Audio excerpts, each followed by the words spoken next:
It's 18th of March in Bulgaria, and here the bee oyster in a top bar hive.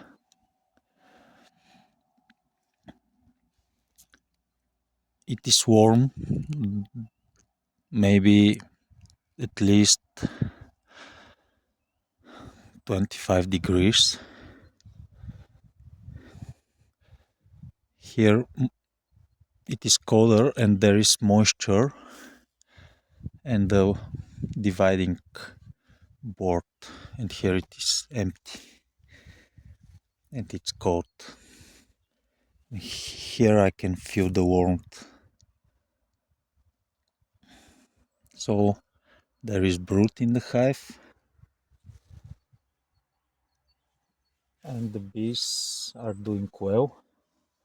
I should check the honey reserves, but when it gets warmer, so they are very tightly clustered, 6 frames with bees. 1, 2, 3, 4, 5, 6 frames.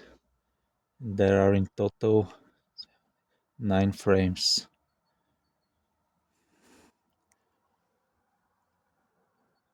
I should definitely check the honey reserves, but what I know is that there is honey in those 2 last frames.